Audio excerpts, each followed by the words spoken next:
Friday, January 7th. And I got in a little bit of a Twitter fight with some rando, but I thought you would enjoy it. So let me just sort of walk you through what transpired. Um, Someone had posted about Matt Gaetz saying to Ted Cruz that the establishment will never love him. It was Gaetz criticizing Ted Cruz for calling the insurrection a terrorist attack, which of course he's walked back on Tucker Carlson because Ted Cruz is a spineless weasel. Um, but so Gaetz is saying, stop, bending over for the elite. The establishment is never going to love you.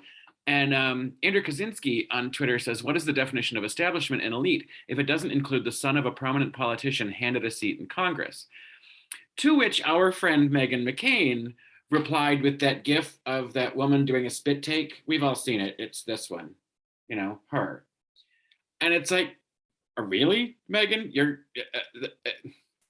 The definition of establishment and elite if it doesn't include the son of a prominent politician? Hello? So I replied, "What are you laughing at, daughter of a senator who got you a job on TV that you were ill-prepared and ill-suited for and left without your contract being fulfilled?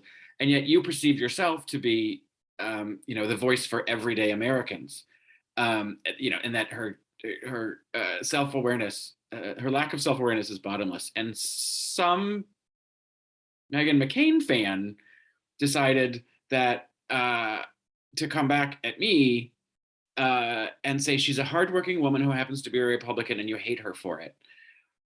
You know what, honey? You came to the wrong person. I spent far too long talking about and analyzing the problems with Meghan McCain to let you get away with this, because it's just ridiculous. So, we went back and forth about, it's not her politics or her opinions that are offensive. It's her personality. It's her lack of self-awareness. It's her sense of entitlement. It's her insecurity that comes out just flailingly and flagrantly about at others. And so, went on and on about that. And she just kept coming back. You don't like her to speak. I'm like, oh, are you kidding me? And, and I started to talk about, she was terrible at that show because she doesn't have the ability to have a conversation. She can't listen and she can't have a dialogue. So, which is what that format of that show is supposed to be about. It's supposed to be a conversation. And then I said, she has an inability to have a conversation. She can only spout and pout. I was so proud of myself for that little quip. Spout and pout. I can't believe I didn't come up with it earlier. Anyway, that show, though, by the way, The View, I think is making a terrible mistake about trying to find another conservative, because that show was never about, opposing political views. It was about women with different experiences and different points of view. It only became, the conservative chair when Elizabeth Hasselbeck was there. And then they just sort of kept it as, a blonde, white, conservative gal since then. So I think they're making a huge mistake by, trying to find the right conservative, because you can't find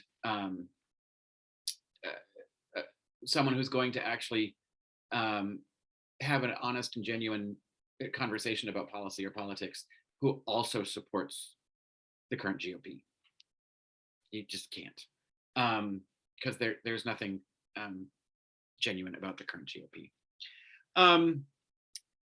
I'm very concerned that the Democrats are going to waste this moment post January 6th and not take the momentum that they've gained from a whole lot of screen time about getting some, truthful information onto screens.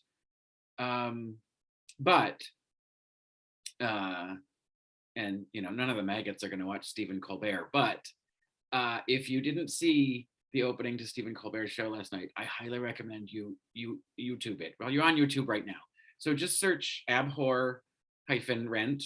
If I can figure out how to do it, I'll put that link in the comments. It's a little over 2-minute musical that is quite delightful. So I highly recommend, a little sing along to start your weekend. Happy Friday.